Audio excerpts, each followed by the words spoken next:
IPL മത്സരങ്ങൾ എന്തായാലും restart ആകുമ്പോഴാണ് 17-ാം തീയതിയാണ് ആദ്യത്തെ മത്സരം നടക്കുന്നത്. എന്നാൽ കേൾക്കുന്ന ന്യൂസ് അത്ര ശുഭകരമല്ലെന്ന് തന്നെ പറയേണ്ടിയിരിക്കുന്നു. മിക്കുള്ള ഫോറിൻ പ്ലേയേഴ്സും കളിക്കാൻ വരത്തില്ലെന്നാണ് കേൾക്കാൻ കഴിയുന്ന വാർത്ത. മിക്കുള്ള ടീമുകളും ഫോറിൻ പ്ലേയേഴ്സിനെ കൊണ്ട് നിറച്ചിരിക്കുകയാണ്. ഇവരില്ലെങ്കിൽ ഇവരുടെ ടീം മുമ്പോട്ട് പോകാൻ കഴിയത്തില്ലെന്ന് പറഞ്ഞൊരു സാഹചര്യമാണ് ഇപ്പോൾ കാണാൻ കഴിയുന്നത്. നമ്മുടെ നാട്ടിലൊരു ചൊല്ലുണ്ടല്ലോ, അയലത്തെ വീട്ടിലെ പത്തായത്തിൽ നെല്ലുണ്ടെന്ന് കരുതി നമ്മുടെ വീട്ടിലെ അടുപ്പിൽ ചൂടുവെള്ളം വെക്കരുത്. ഇപ്പം മിക്കുള്ള ടീമും ചെയ്തിരിക്കുന്നത് ഫോറിൻ പ്ലേയേഴ്സിനെ കണ്ടുകൊണ്ട് അവർ ബാറ്റിംഗ് യൂണിറ്റ് ആയാലും ബോളിംഗ് യൂണിറ്റ് ആയാലും സ്ട്രെങ്ത് ചെയ്തെന്ന് പറയേണ്ടിയിരിക്കുന്നു. ഇവിടെ പണി കിട്ടിയത് വിദേശ താരങ്ങളെ കൊണ്ട് നിറച്ച ടീമുകൾക്കാണ്. ഇന്ത്യൻ കോറുമായിട്ട് പോയ ടീമുകൾക്കൊന്നും ഇവിടെ പണി കിട്ടുന്നില്ലെന്ന് തന്നെ പറയേണ്ടിയിരിക്കും. ഇവിടെ 2-3 ടീമുകൾക്കാണ് ഇവിടെ പണി കിട്ടിയത്. പക്ഷെ ചില ടീമുകൾക്ക് നോക്കുവാണെങ്കിൽ പണി കിട്ടിയിട്ടുമില്ല. ഇപ്പം നോക്കുവാണെങ്കിൽ പ്ലേ ഓഫ് സാധ്യത ഇപ്പോഴും നിലനിൽക്കുന്ന 6 ടീമിനാണ്. ഒന്നാമതായി ഗുജറാത്ത്, RCB, പഞ്ചാബ്, മുംബൈ, ഡൽഹി, KKR ഇപ്പോഴും പ്ലേ ഓഫ് കളിക്കാൻ ചാൻസ് ഉണ്ട്.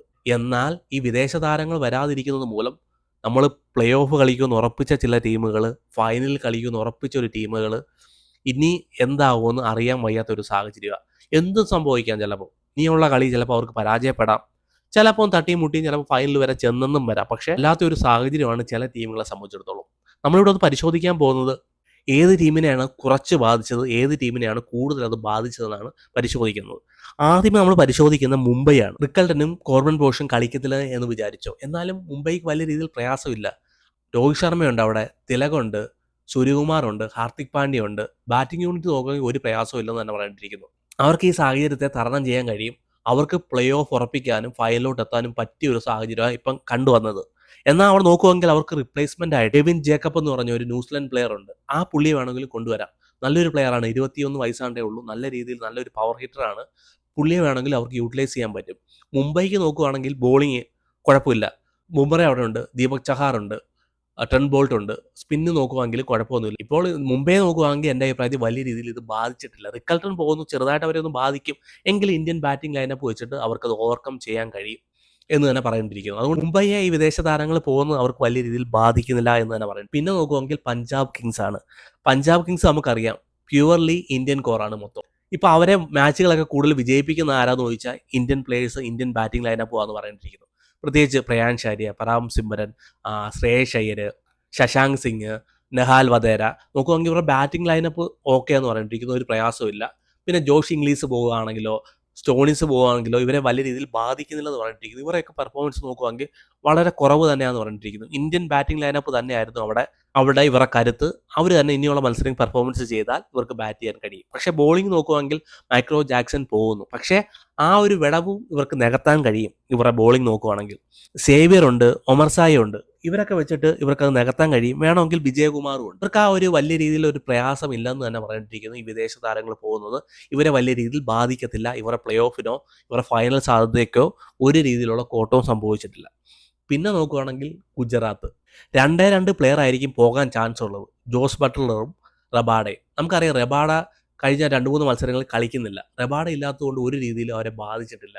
ഇന്ത്യൻ ബോളിംഗ് നോക്കുകയാണെങ്കിൽ സ്ട്രോങ് തന്നെയാണെന്ന് പറഞ്ഞിരിക്കുന്നത്. അവിടെ പ്രസിദ്ധ് കൃഷ്ണയായാലും സിറാജ് ആയാലും അർഷാദ് ഖാൻ ആയാലും എല്ലാവരും നോക്കുകയെങ്കിൽ ഇന്ത്യൻ ബോളിംഗ് ലൈനപ്പ് അവിടെ സ്ട്രോങ് ആണ്. ഒരു രീതിയിലും ഇവർക്ക് പ്രയാസം ഉണ്ടാക്കത്തില്ല. പക്ഷേ ജോസേട്ടൻ ഇവർ ഒരു നെടുന്തൂണായിരുന്നു. നമ്പർ 3ക്ക് പറ്റിയ ഒരു ബാറ്ററായിരുന്നു. നോക്കുവാണെങ്കിൽ സായി സുദർശനും ജോസ് ബട്ട്ലറും കൂടെ ചേർന്ന് കളിക്കും. അല്ലെങ്കിൽ ഗില്ലും ജോസ് ബട്ട്ലറും കൂടെ ചേർന്ന് ഒരു 15 ഓവർ വരെ കളിക്കും. അല്ലെങ്കിൽ ഇവരിൽ 3 പേരിൽ ആരെങ്കിലും ഒരാൾ 20 ഓവർ വരെ നിൽക്കുകയും ചെയ്യും. അതായിരുന്നു ഇവരുടെ സ്ട്രെങ്ത്. പക്ഷേ ഇനി ജോസേട്ടൻ പോയി കഴിഞ്ഞു കഴിഞ്ഞാൽ അറിയാൻ വയ്യ ഈ ടീം എത്രമാത്രം സ്ട്രോങ് ആവുമെന്ന്. വാഷിയെ നമ്പർ 3ലേക്ക് കൊണ്ടുവരേണ്ടി വരുമോ, അതോ മഹിപ്പാലിനെ കൊണ്ടുവരണോ, അതോ അനു റാവത്തിനെ കൊണ്ടുവരണോ? അനു റാവത്ത് എന്ന് പറഞ്ഞൊരു വിക്കറ്റ് കീപ്പറും കൂടാണ്. ഈ ഒരു ഓപ്ഷനൊക്കെ അവരുടെ കയ്യിലുണ്ട്. മഹിപ്പാലുണ്ട്, അനു റാവത്തുണ്ട്. ഈ 2 ഓപ്ഷൻ ഉണ്ട്. അല്ലെങ്കിൽ വാഷിയെ കുറച്ചും കൂടെ നമ്പർ 3ലോട്ട് പ്രൊമോട്ട് ചെയ്യാൻ കഴിയും. നോക്കുവാണെങ്കിൽ ഇവരുടെ ടീമിന് വലിയൊരു അടി തന്നെയാണെന്ന് പറഞ്ഞിരിക്കുന്നു. ഗുജറാത്തിന് ഒറ്റ ഒരു പ്ലെയർ പോകുന്നത് ഗുജറാത്തിനെ നല്ല രീതിയിൽ ബാധിക്കുന്നുണ്ടെന്ന് തന്നെ പറഞ്ഞിരിക്കുന്നു. പിന്നെ നോക്കുന്നത് ഡൽഹിയാണ്. ഡൽഹിയുടെ നോക്കുവാണെങ്കിൽ ജെയ്ക്ക് ഫ്രേസറിനെ സംബന്ധിച്ചിടത്തോളം പുള്ളിയുടെ പെർഫോമൻസ് നമുക്കറിയാം. വലിയൊരു ഫോമൊന്നുമില്ല. പുള്ളി വന്നാലും വന്നില്ലെങ്കിലും എൻ്റെ അഭിപ്രായത്തിൽ ഡൽഹിയെ വലിയ രീതിയിൽ ബാധിക്കുന്നില്ല. എന്നാൽ മിച്ചിൽ സ്ട്രാക്ക് വരാതിരുന്നു കഴിഞ്ഞാൽ അടുത്ത മത്സരം മുംബൈക്കെതിരെ വാങ്കഡയിലാണ്.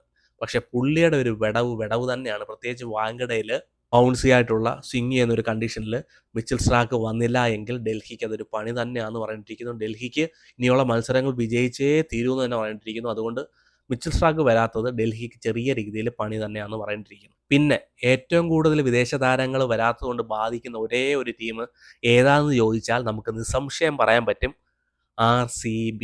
അത് വിരാട് കോഹ്ലിയുടെ RCB ആണ്. രജിത് പടിദാറിന്റെ RCB ആണ്. നോക്കുവാണെങ്കിൽ ദേവൽ പടിക്കൽ ആൾറെഡി പുറത്തായി.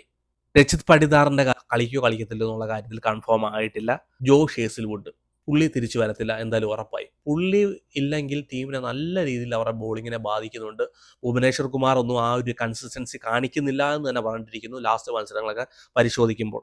ജോഷ് ഹേസിൽവുഡിന്റെ വിടവ് തന്നെയാണ്. അതുപോലെ തന്നെ ലുങ്കി നിങ്കിടി ഇല്ല എങ്കിൽ ഇവരെ ബാധിക്കും എന്ന് തന്നെ പറഞ്ഞിട്ടിരിക്കുന്നു. അതുപോലെ തന്നെയാണ് ബാറ്റിംഗ് നോക്കുവാണെങ്കിൽ ബെത്തേല്, ടിം ഡേവിഡ്, റൊമാരിയോ ഷെപ്പേഡ് ഇവരെല്ലാവരും പ്ലേ ഓഫിന് കാണത്തില്ല എങ്കിൽ ഈ ടീമിനെ എന്തുകൊണ്ടും ബാധിക്കും എന്ന് പറഞ്ഞിട്ടിരിക്കുന്നു. ഈ ടീം പ്യുവർലി വിദേശ താരങ്ങളെ ഡിപ്പെൻഡ് ചെയ്യുന്ന ഒരു ടീമായിട്ട് മാറിപ്പോയി.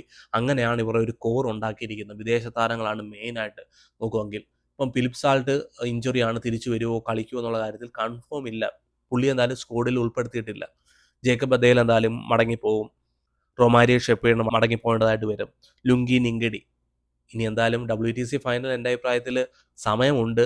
ഇവർക്ക് പെർമിഷൻ കിട്ടുവാണെങ്കിൽ ചിലപ്പോൾ ലുങ്കി നിങ്കടി നിന്നേക്കാം. എന്തായാലും ഇവരുടെ ബാറ്റിങ്ങിനെ എന്തായാലും ബാധിക്കും, ബോളിങ്ങിനെ ഇവരെ ബാധിക്കും. വിരാട് കോഹ്ലി എനിക്കറിയില്ല, ഒരു ഗ്യാപ്പിന് ശേഷം ആ ഫോമിൽ തന്നെയാണോ പുള്ളി എന്നുള്ള കാര്യത്തിൽ സംശയമുണ്ട്. ആഫ്റ്റർ ദ റിട്ടയർമെൻറ്റിന് ശേഷം പുള്ളി എങ്ങനെ കളിക്കുമെന്ന കാര്യത്തിൽ അറിയത്തില്ല.